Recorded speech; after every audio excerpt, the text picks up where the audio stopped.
오늘 우리들에게 주시는 하나님의 말씀은 사무엘상 15장 24절로 31절까지의 말씀입니다. 사울이 사무엘에게 이르되 내가 범죄하였나이다. 내가 여호와의 명령과 당신의 말씀을 어긴 것은 내가 백성을 두려워하여 그들의 말을 청종하였음이니이다. 청하오니 지금 내 죄를 사하고 나와 함께 돌아가서 나로 하여금 여호와께 경배하게 하소서 하니 사무엘이 사울에게 이르되 나는 왕과 함께 돌아가지 아니하리니 이는 왕이 여호와의 말씀을 버렸으므로 여호와께서 왕을 버려 이스라엘 왕이 되지 못하게 하셨음이니이다 하고 사무엘이 가려고 돌아설 때에 사울이 그의 겉옷자락을 붙잡음에 찢어진지라. 사무엘이 그에게 이르되 여호와께서 오늘 이스라엘 나라를 왕에게서 떼어 왕보다 나은 왕의 이웃에게 주셨나이다. 이스라엘의 지존자는 거짓이나 변개함이 없으시니 그는 사람이 아니심으로 결코 변개하지 않으심이니이다 하니 사울이 이르되 내가 범죄하였을지라도 이제 청하옵나니 내 백성의 장로들 앞과 이스라엘 앞에서 나를 높이사 나와 함께 돌아가서 내가 당신의 하나님 여호와께 경배하게 하소서 하더라. 이에 사무엘이 돌이켜 사울을 따라가며 사울이 여호와께 경배하니라. 아멘. 이 말씀을 의지해서 무너져가는 삶이라는 제목으로 말씀을 드립니다. 성경에 나오는 인물들 가운데 가장 비극적이고 또 불행한 사람을 꼽으라면 아마 가룟 유다를 꼽지 않을까 싶습니다. 가룟 유다는 누구보다도 크고 귀한 은혜를 받았습니다. 12 제자 가운데 하나가 되는 놀라운 특권도 받았습니다. 그런가 하면 그의 재질도 보통은 넘었던 것 같아요. 왜냐하면 그는 돈꾀를 맡은 자였습니다. 즉 예수님과 12 제자 공동체 살림살이를 도맡아 관리했던 자였지요. 그러나 그는 자기의 생각과 자기의 목표에 사로잡힌 고집과 독선과 그래서 결국 불순종의 사람이 되고 말았던 것이죠. 가룟 유다, 그러면 배신자의 아이콘이 되어 버렸던 것이지요. 구약에서 또 하나의 인물을 뽑자면 아마 사울이 되지 않을까 싶어요. 사울도 마찬가지로 하나님으로부터 크고 놀라운 은혜를 받은 자였습니다. 이스라엘의 초대 왕이 되는 귀한 특권도 누렸던 자였죠. 그런가 하면 그의 재질도 보통은 넘었던 것 같아요. 남들보다 키가 어깨 위에 있을 정도로 귀걸이 장대였고 또 하나님의 그 부름을 받았을 때에는 스스로 겸손함을 보였던 자였습니다. 그랬던 그가 이스라엘의 왕이 된 후에는 자기 자리에 연연함으로 말미암아 자신의 생각을 앞세우고 또 자신의 목적을 이루기 위해서 불순종의 삶을 살았고 또 그로 말미암아 비극적인 죽음을 맞이했던 인물이었습니다. 특별히 오늘 본문 말씀은 그 배경이 아멜렉과의 전투 후에 생긴 말씀입니다. 하나님은 아멜렉과의 전쟁을 통해서 모든 생명을 죽이라 명령하셨습니다. 하나님은 사울을 중심으로 한 이스라엘 백성들에게 놀라운 승리를 안겨 주었던 것이지요. 그런데 사울과 백성들은 하나님의 모든 생명을 죽이라는 명령을 거역하고 약하고 흠있고 나쁜 것만 죽이고는 소와 양들, 어린 양들 가운데 튼실하고 좋은 것들은 다 살려두었습니다. 사무엘이 이 소식을 듣고 사울을 찾아왔지요. 그리고는 사울에게 이렇게 질책하고 경고합니다. 왕이 여호와의 말씀을 버렸으므로 하나님도 왕을 버리셨다. 이런 질책과 이런 경고의 말씀을 들은 후에 오늘 우리가 함께 읽은 본문 말씀이 사무엘이 어떻게 계속해서 무너져가고 있는가를 보여주고 있는 말씀입니다. 즉 사울은 자신의 삶이 무너져가고 있음도 모른 채 자신의 삶을 그저 세워내고자 했던 어리석은 모습을 우리에게 보여주고 있는 것이죠. 사울이 무너질 수밖에 없었던 이유가 무엇일까요? 사울의 무너져가는 삶의 특징은 어떤 것이었을까요?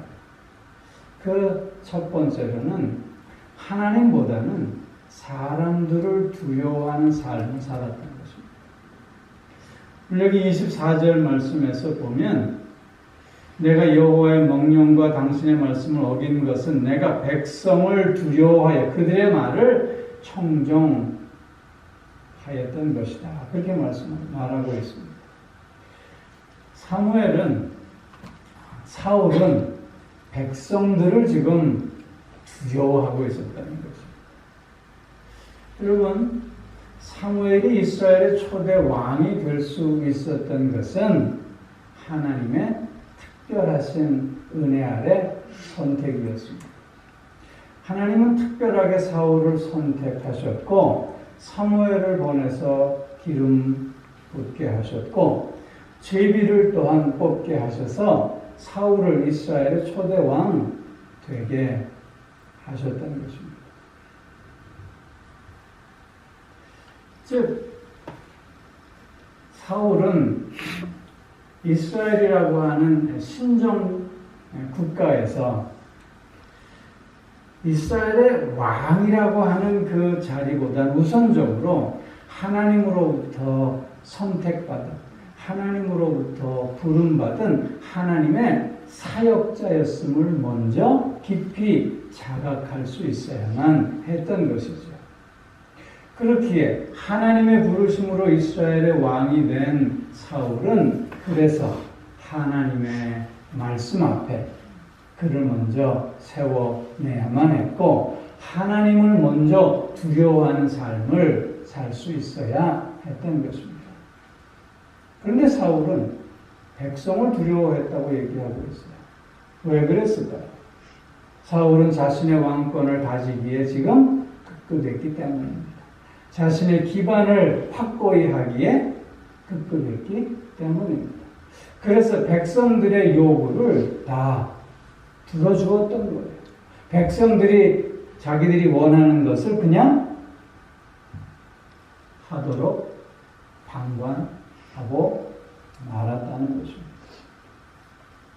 그뿐만 아니라 오늘 말씀을 통해서 보면 사울은 하나님보다 사무엘을 더 두려워했던 것 같아요. 오늘 여기 24절 말씀에서도 보면 내가 여호와의 명령과 당신의 말씀을 어긴 것은 하나님의 명령과 사무엘의 말씀을 지금 같이 놓고 있습니다. 오히려 오늘 본문 말씀을 쭉 읽어보면 25절에 청하오니 지금 내 죄를 사하고 나와 함께 돌아가서 지금 누구에게 더 집중하고 있는 거예요? 하나님에게 집중하고 있는 것이 아니라 사무엘에게 집중하고 있는 거예요. 어떻게든지 지금 사무엘로 말미암아 자신의 왕권을 더욱더 공고히 하기 위한 생각에 사로잡혀 있는 모습을 보여주고 있었던 거예요. 사울은 하나님을 두려워하기 전에 오히려 사무엘을 두려워했고 백성들을 두려워했다는 것입니다.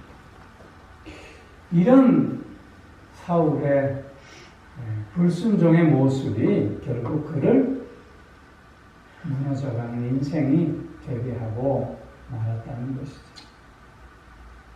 여러분, 우리도 어떤가 한번 되짚어볼 필요가 있습니다.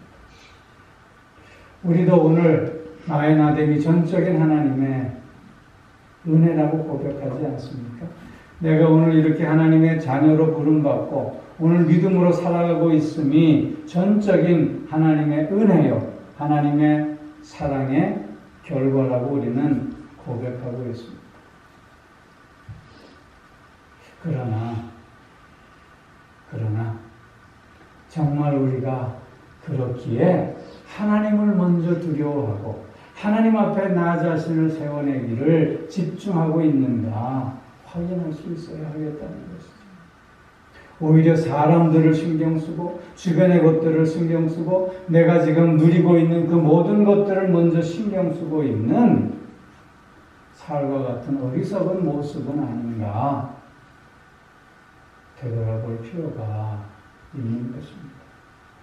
여러분, 잠언 16장 1절로 3절 말씀에 보면 마음의 경영은 사람에게 있지만 그 입의 응답은 여호와께로부터 나옵니다. 사람이 보기에 자기의 행실이 깨끗할지라도 하나님은 그 마음을 감찰하신다. 그렇게 너희는 너의 행사를 여호와께 맡기라. 그리하면 내가 하는 경영을 이루리라. 우리가 하는 모든 일들을 이루어 가시는 분이 누구라고요? 하나님이시다.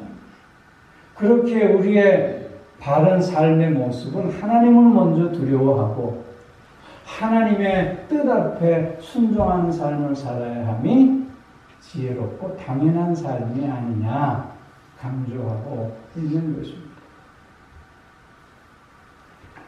우리의 오늘의 삶이 이렇게 하나님을 먼저 두려워하는, 하나님 앞에 나 자신을 그래서 부단히 세워내고자 하는 그런 지혜로운 삶, 그래서 무너져가는 삶이 아니라 오히려 하나님 앞에 세워져가는 삶을 살아가는 우리가 더욱 되어져야 할 줄로 믿습니다.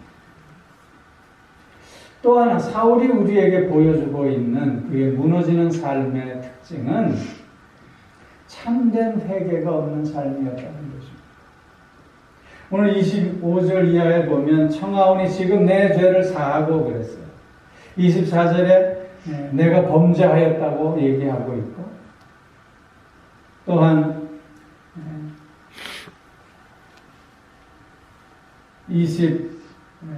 30절에도 내가 범죄하였을지라도 이렇게 두 번씩이나 내가 범죄하였나라고 자백하고 있어요. 그런데 이러한 사울의 자백은 진실성이 의심되는 자백이에요.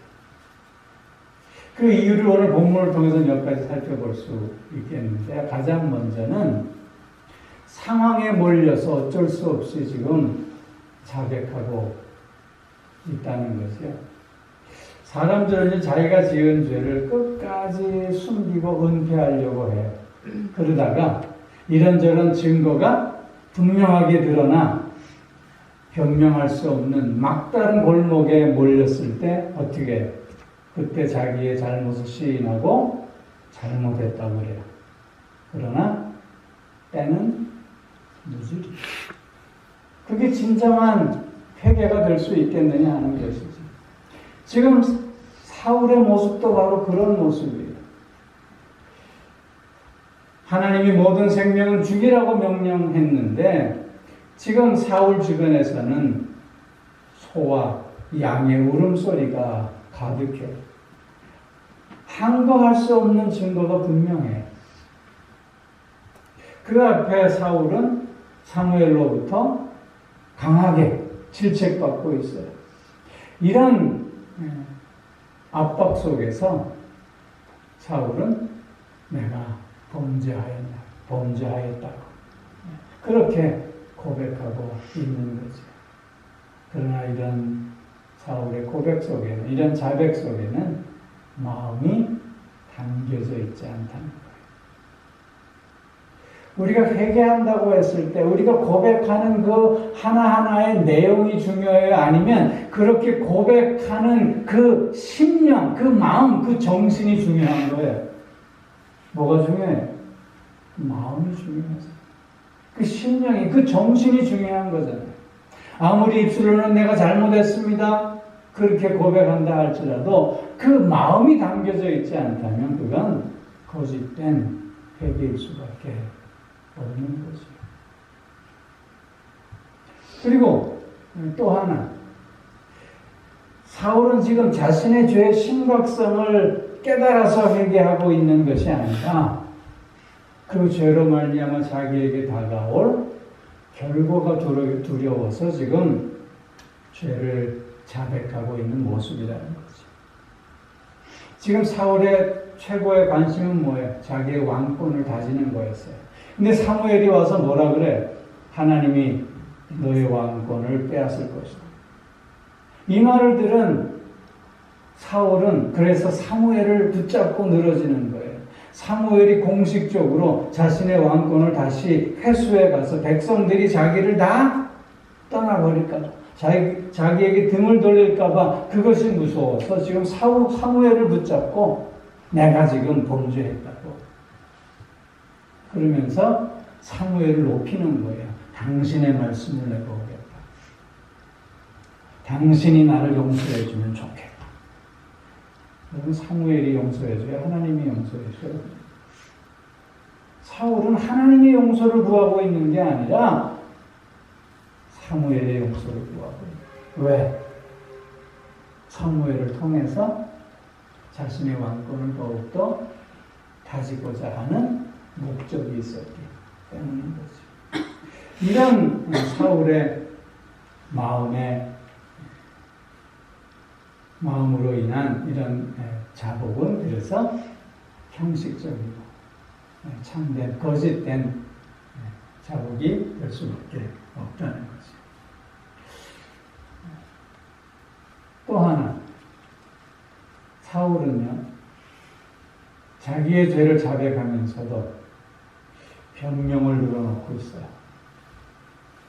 나는 순종하려고 했는데 백성들이 그랬다. 나는 하나님의 뜻을 따르려고 했는데 백성들이 그래서 못했다. 그렇게 지금 변명을 늘어놓고 있는 거예요. 여러분, 정말 철저하게 자신의 잘못을 깨닫고 회개하는 자에게 변명이라는 게 있을 수 있을까요? 그건 필요 없는 것이에요. 그런가 하면 하나님 앞에 회개한다고 하는 것은 철저하게 자기를 낮추고 자기를 부숴내는 모습이잖아요. 그런데 오늘 본문을 통해서 우리가 확인해 보고 있는 바로는 사울은 지금 어떻게 하려고 하는 거예요? 사무엘을 통해서 사무엘과 함께 하나님께 제사를 드림으로 말미암아 자신을 높이려고 하는 거예요.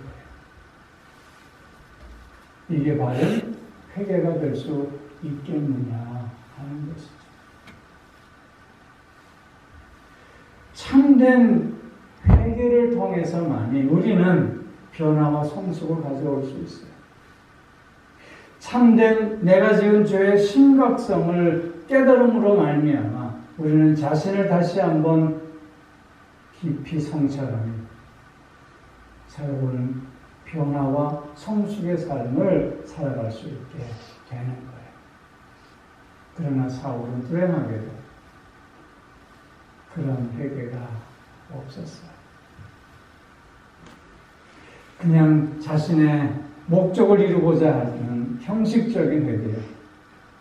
마음이 담겨져 있지 않는 거짓된 회개의 모습을 보여주고 있는 것이죠. 사랑하는 성도 여러분, 그렇기에 우리가 늘 하나님 앞에 나의 참모습을 드러내며 회개할 수 있으면 은혜가 아닐 수 없어요. 그런 회개의 은혜 가운데 우리는 오늘도 주님을 닮아가는 자로 살아갈 수 있기 때문인 것이죠. 우리는 오늘도 변화와 성숙의 삶을 통해서 그리스도의 장성한 분량에 이르기까지 자라갈 수 있게 되기 때문이에요. 하나님 앞에 세워지는 삶이, 그래서 참된 회개를 이어가는 삶임을 다시 한번 깨닫고, 오늘도 내가 하나님 앞에 나 자신을 겸허히 내려놓고 회개할 수 있음이 나를 향한 하나님의 사랑이나 하나님의 은혜임을 고백하는 우리 모두가 꼭 되어질 수 있기를 소망합니다. 마지막 하나를 더 생각해 본다면, 사울의 오늘의 삶의 특징은 너무 근시안적인 삶이었다는 거예요. 30절 이하에서 보면 사울의 지금 관심은 어떻게든지 이 위기를 벗어나 자기가 백성들 앞에 높이 세워지는 것이었어요. 어떻게든지 이 위기를 벗어나 자신의 왕권을 더욱더 돈독히 하는 것 뿐이었던 것이죠. 눈앞의 위기만 벗어나면 되는 것이었어요. 이렇게 눈앞에 놓여진 것에만 집중하다 보니 그가 정말 고쳐내야 할 본질적인 모습은 다 잃어버리고 말았던 거예요. 너무 눈앞의 것에 집중하다 보니까 모든 것이 자신의 뜻과 자신의 목적을 이루는 수단이 되어버리고 마는 거잖아요. 하나님께 경배하고 싶다고 2번씩이나 오늘 우리가 함께 읽은 본문에서 얘기하고 있어요. 그런데 그 하나님께 경배하고자 하는 것이 정말 하나님께 영광을 돌리고 하나님을 높이고자 함입니까? 아니면 그렇게 예배를 통해서 스스로가 높아지고 스스로의 자리가 더 공고해지기 위함입니까? 이 예배가 수단이 될 수 있습니까? 예배는 목적입니다.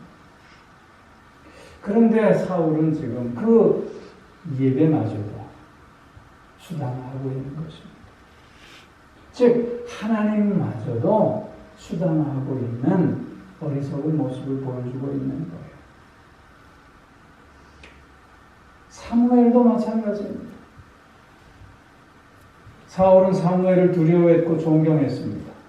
그런데 그 사무엘에 대한 두려움과 존경은 그를 통해서 자신을 높이 세우고자 함이었어요.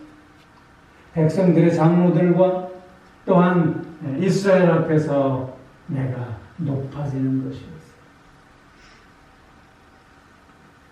결코 수단화할 수 없는 것들을 수단화하고 있는 그릇된 모습을 보여주고 있는 거예요. 이것이 근시안적인 삶의 결과예요.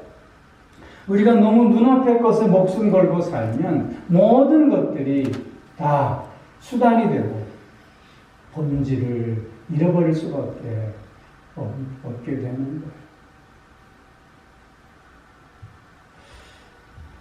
사울의 또 다른 불행이 있는데 그것이 뭐냐면 31절에 이에 사무엘이 돌이켜 사울을 따라가며 사울이 여호와께 경배하니라 그랬어요. 사무엘이 처음에는 거절했는데 그 사울의 강권으로 말미암아 사무엘이 사울을 따라가 하나님 앞에 같이 경배드렸다는 거예요. 사울의 뜻이 이루어진 거예요? 아닌 거예요? 사울의 뜻이 이루어졌어요. 그런데 사울의 문제점이 뭐냐면 이렇게 자신의 뜻이 이루어짐으로 자신의 계획과 목표가 달성되어지고 하나님 앞에 백성들 앞에 자신이 세워지는 높여지는 삶을 산다고 생각했지만 착각이었다고 하는 거죠. 하나님이 그 때를 늦추신 것 뿐이기 때문이에요. 왜냐하면 다윗이 아직 이스라엘의 왕으로서 준비되지 않았기 때문이에요. 뿐만 아니라 당장 처리해야 할 일들이 남아있어요. 아각을 처단해야 하는 일이 남아있고요. 지금 당장 하나님께서 사울을 패하여 버리신다면 다시 한번 무정부 상태가 될 수밖에 없어요. 그렇게 하나님께서 시기를 늦추신 것뿐이에요. 이런 상황 속에서 사울은 자신이 오히려 세워져 간다고 하는 착각 속에 스스로 무너져가고 있는 사실조차도 모르고 있었다고 합니다. 이것이 사울의 또 하나의 비극이에요. 우리가 내 계획대로 술술 일이 잘 풀리면 좋다고, 하나님의 은혜라고, 하나님의 도우심이라고, 하나님의 복이라고 그렇게 생각할 수 있는데 진짜 그렇다. 우리 한번 되짚어 볼 필요가 있어요. 우리의 삶 가운데 꼭 이루어가야 하는 모습은 내 뜻이 아니라 하나님의 뜻이어야 하기 때문인 것이에요. 내 뜻대로 일이 술술 잘 풀린다. 어떤 사람들은 실타래가 풀리듯이 술술 풀린다고 그렇게 자랑하는 사람도 제가 여러 봤어요. 근데 그게 정말 술술 풀리는 삶일까? 우리가 되짚어 볼 필요가 있는. 여러분, 오늘 사울의 모습은 우리가 반면교사로 삼아야 할 모습입니다. 오늘 우리가 살아야 할 삶은 무너져가는 삶이 아니라 오히려 하나님 앞에 세워져가는 삶이 되어야 하기 때문인 거예요. 하나님 앞에 세워져가는 삶이 되기 위해서는 하나님을 먼저 두려워하는 우리가 될 수 있어야 해요. 뿐만 아니라 늘 하나님 앞에 회개함으로 겸손함 속에 변화와 성숙의 삶을 살아갈 수 있어야 하고요. 그리고 늘 근시한 적에는 보다 멀리 바라볼 수 있어요. 보다 크게 생각할 수 있어요. 부분적인 것보다 전체적인 것을 보려고 하는 우리의 안목이 요구되어지는 거예요. 그리고 오늘 나의 모습을 하나님 앞에 정확하게 살펴볼 필요가 있는 거예요. 내가 오늘도 하나님의 뜻 앞에 순종하고 있다면 세상이 보기에 무너져가는 삶인 것처럼 보일지라도 그것이 결국 세워지는 삶이 될 수밖에 없는 것이고, 내가 나의 뜻대로 모든 것을 이루어가며 세상 앞에 세워져가는 삶으로 보여진다 할지라도 그 삶은 결국 무너져가는 삶이 될 수밖에 없음을 우리가 다시 한번 깨닫고 확인해 볼 필요가 있다고 하는 것입니다. 사랑하는 성도 여러분, 하나님을 믿고 의지하며 하나님을 따르는 우리의 삶은 그래서 첫째도 하나님, 둘째도 하나님, 셋째도 하나님이 되어야 합니다. 그 삶만이 무너져가는 삶이 아니라 세워져가는 삶이 될 수 있습니다. 세우는 것은 힘들고 어렵습니다. 그러나 무너짐은 순간입니다. 그렇게 늘 깨어 있어야 하는 것이죠. 늘 하나님 앞에 자신을 성찰하고 변화와 성숙의 삶을 그래서 살아갈 수 있어야 하는 것이죠. 세워지는 삶, 하나님을 두려워하고 늘 참된 회개의 삶과 그리고 보다 멀리 보는, 보다 하나님의 뜻에 집중하는 우리가 되어져서 이 시대에 다시 한번 하나님 앞에 크게 세움받는 우리 모두가 되어지기를 주의 이름으로 축원합니다. 기도하겠습니다.